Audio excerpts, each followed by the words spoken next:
Hello everyone, तो कैसे हैं आप लोग। आज हम जीएस निधि बुक, जो नवीन सर जिसको जीएस के किंग कहा जाता है, उनके द्वारा लिखी गई पुस्तक जिसका नाम है जीएस निधि, उसका हम लोग रिवीजन क्लास लेके आए हैं। छोटा सा रिवीजन क्लास होगा। इसमें आपका एक चैप्टर देखिए, हम इसमें कवर करने वाले हैं हिस्ट्री, पॉलिटी, स्टैटिक और जियोग्राफी। अभी 4 चलेगा, ठीक है। फर्स्ट डे एक फर्स्ट मतलब एक पेज करके इसका आगे बढ़ते चलेगा। तो चलिए स्टार्टिंग को स्टार्ट किया जाता है। फर्स्ट क्वेश्चन, राधा कृष्ण की रासलीला किसमें दिखाई गई? तो मणिपुरी नृत्य में, ठीक है। मणिपुरी नृत्य के जनक कौन है? तो गुरु गोविंद सिंह है।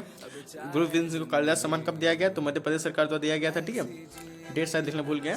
अनामिका कला संगम कोलकाता दिया गया था, कोलकाता में। और शिरोमणि पुरस्कार तो एशियन पेंट्स द्वारा कोलकाता, ठीक है। सत्रिया असम का है, 500 वर्ष पुराना है। श्रीमद शंकर देव इसके संस्थापक है।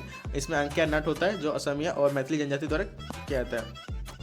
मल्लिका साराभाई कुचिपुड़ी से, ठीक है। और भरतनाट्यम, दो नृत्य करती है भरतनाट्यम से। और क्या होता है? पद्मजा सुब्रमण्यम में।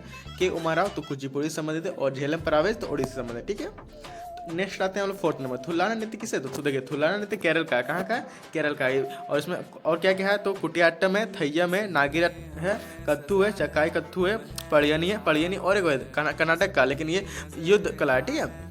नेक्स्ट आता है इम्फाल। इम्फाल में महिलाओं के लिए गोविंद नृत्यालय किसने? तो अभी बताया हमको, आप कौन? गुरु गोविंद सिंह, ठीक है। किससे संबंधित? तो मणिपुरी से। गुरु अम्बुनी मणिपुरी से संगीत नाटक अकेदमी है द्वारा इनको कब दिया गया था? तो 1956 में दिया गया। तो पहला इनको दिया गया था, ठीक है। राजकुमार सिंह तो मणिपुरी नृत्य संबंधित है। कब दिया गया? तो 1984 में क्या दिया गया? तो संगीत नाटक अकादमी पुरस्कार। मणिपुरी के मर्दाना पहलू चोल्ला में तांडव रूप का प्रतिनिधित्व करता है। माय नृत्य मणिपुर का ही है, ठीक है।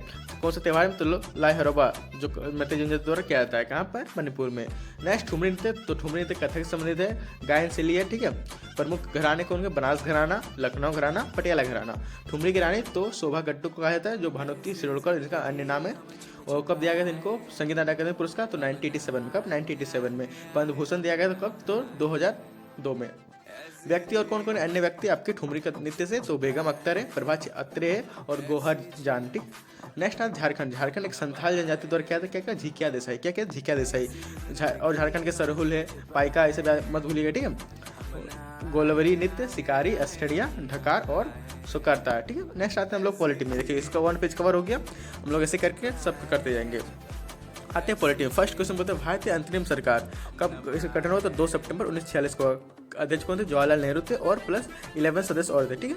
गृह मंत्रालय किनको दिया गया? गृह मंत्रालय सरदार वल्लभ भाई पटेल को दिया गया। और सूचना प्रसारण का मंत्रालय भी इन्हीं को दिया गया था। कृषि एवं खाद्य विभाग राजेंद्र प्रसाद को दिया गया था। श्रम विभाग आपका जगजीवन राम को दिया गया था। रक्षा मंत्री बलदेव सिंह को दिया गया था। और कानूनी मंत्री जगेंद्र नाथ मंडल को दिया गया था। नेक्स्ट आता है अंतरिम सरकार कैबिनेट मिशन के तहत इनका गठन हुआ। कब हुआ था? देखिए, घोषणा हुआ 24 अगस्त 1946 को, ठीक है। लेकिन गठन कब हुआ था? 2 सितंबर 1946 को।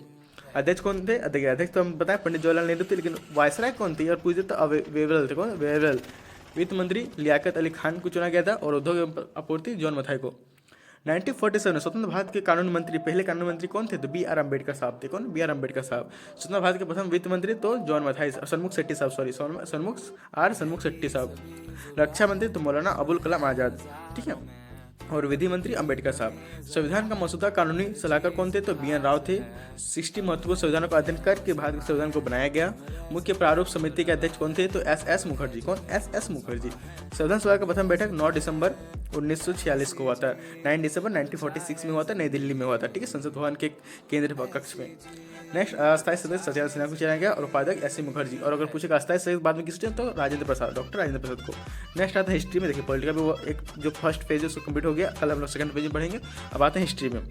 पूरा पाषाण काल देखिए, जो होता है 5 लाख ईसा पूर्व से 10,000 ईसा पूर्व तक, जिसको बोलते हैं पूरा पाषाण काल।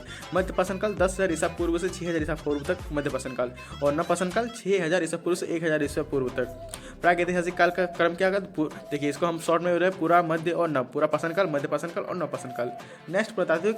भारत पुरातात्विक के जनक कौन है? तो देखिए, जो पुरातात्विक के जनक तो अलेक्जेंडर कनिंघम को जन्म 1814 में हुआ था। 1814 में हुआ था लंदन में।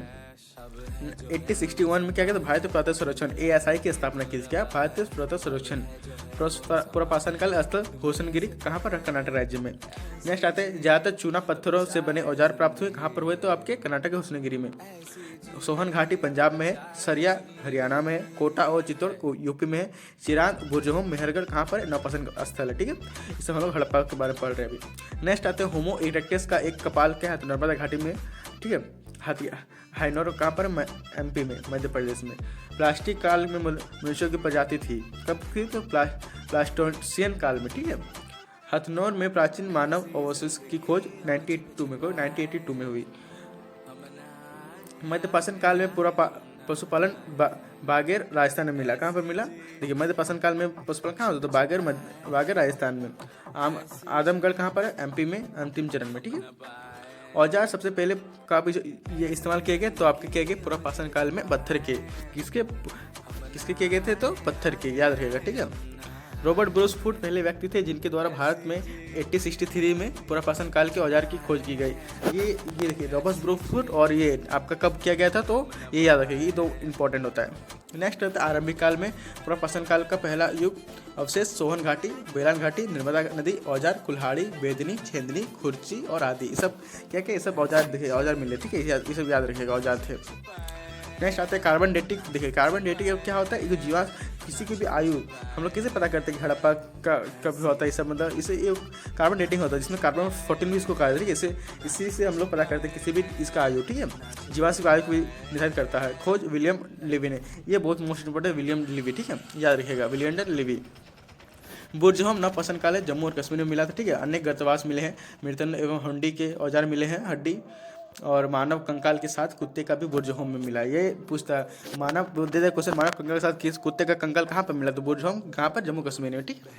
पूरा पाषाण का आदि मानव के मनोरंजन क्या क्या होता, शिकार। देखिए पहले जमाने क्या होता था, शिकार होता था, वही बेसिकली शिकार होता था, ठीक है। पूरा पाषाण खोज कहाँ खोज, ठीक है। नेक्स्ट आता है ज्योग्राफी। ज्योग्राफी में पहला क्वेश्चन, धीनोधर पहाड़ी कहाँ पर है, तो गुजरात के कच्छ जिले में है, ठीक है। तीर्थ स्थल है जिसे धीनोधर मंदिर के नाम से भी जाना जाता है। महाराष्ट्र में क्या है, तो बालघाट, हरिश्चंद्र सम्मान और कलसूबाई। अंडमान निकोबार तो माउंट डिओडली से सेंडल पीक है, उत्तरी अंडमान में। माउंट थुल्लर है ग्रेट निकोबार में, और वेस्ट बंगाल सदभुग चोटी है दार्जिलिंग में। राजस्थान में बनास नदी है, राजसमंद जिले से स्थित अरावली के अन्य, देखिए राजसमंद जिले से स्थित अरावली पर्वत से निकलती है, क्या, तो बनास नदी। अन्य नाम क्या है, तो होप ऑफ द फॉरेस्ट। मंदा नदी धार जिले MP से, मध्य प्रदेश से विंध्याचल पर्वत से निकलती है। तापी नदी तो बैतूल जिला MP के मोलाई रिजर्व फॉरेस्ट से निकलती है। नर्मदा नदी मैकाल पर्वत की अमरकंटक चोटी से। दक्षिण में छोटा अंडमान निकोबार द्वीप समूह से 10 डिग्री चैनल को अलग करती है, ठीक है। 10 डिग्री चैनल लिटिल अंडमान तथा कार निकोबार के मध्य अलग करती है। 9 डिग्री चैनल मिनिकॉय तथा लक्षद्वीप के मध्य। 8 डिग्री चैनल मालदीव तथा मिनिकॉय के मध्य। 6 डिग्री चैनल ग्रेट निकोबार और सुमात्रा इंडोनेशिया के मध्य। दक्षिणी बिंदु इंदिरा पॉइंट है, अंडमान तथा निकोबार समूह को स्थित है। क्षोभ मंडल की औसत ऊंचाई 13 किलोमीटर। वायुमंडल की निचली परत सभी मौसमी घटनाएं किसमें होती है, तो क्षोभ मंडल में ही होती है। उत्तरी एवं दक्षिणी ध्रुव से 8 किलोमीटर डिफरेंस होता है, ठीक है। तो भूमध्य रेखा से 18 किलोमीटर की ऊंचाई तक पाई जाती है। ट्रांस दर प्रत्येक 165 किलो पर 1 डिग्री बढ़ती जाती है। 165 मीटर में 1 डिग्री सेल्सियस आपका तापमान बढ़ते जाता है क्षोभ मंडल में। महानदी ओडिशा की सबसे बड़ी नदी है। कहाँ कहाँ बहती है, तो देखिए MP, ओडिशा, झारखंड, महाराष्ट्र से होकर गुजरती है। सबसे लंबा बांध हीराकुंड बांध महानदी पर ही है, ठीक है। ये हमको लिख लीजिए, 2 चौबीस में पूछेगा हीराकुंड बांध किस नदी पर है, ठीक है। चलिए महानदी में। कटक ओडिशा के निकट एक बड़ा डेल्टा बनाती है और बंगाल की खाड़ी में जाकर विलय हो जाती है। नेक्स्ट आते हैं हम लोग उत्तरी गोलार्ध के उच्च अक्षांश 50 से 70 डिग्री साधनार शंकुधारी वन पाए जाते हैं। इन्हें टेंगा भी कहा जाता है, क्या, इन्हें टेंगा, ठीक है। पाए जाने वाले वृक्ष लंबे, नरम और मुलायम होते हैं। फ्लोजन वेनेजुला कोलंबिया के उष्णकटिबंधीय है। वेले दक्षिण अफ्रीका के शीतोष्ण कटिबंधीय स्थल है। आर्कटिक क्षेत्र में पाए जाने वाले हैं। और पृथ्वी की त्रिज्या कितनी है, तो 6371 किलोमीटर है। तीसरा ग्रह पृथ्वी और आकार में 5वां है, ठीक है। तो देखिए आज का सेट हमने 9 मिनट में कम्प्लीट कर दिया। आपको कैसा लगा जरूर बताइएगा। और इसमें तो राइटिंग हमको लग रहा अच्छा ही नहीं है, थोड़ा स्कोर अच्छा करेंगे हम नेक्स्ट वीडियो में और इसको अच्छा समझ करते। धन्यवाद, मिलते हैं नेक्स्ट वीडियो। तब तक के लिए पढ़ते रहिए और मस्त रहिए।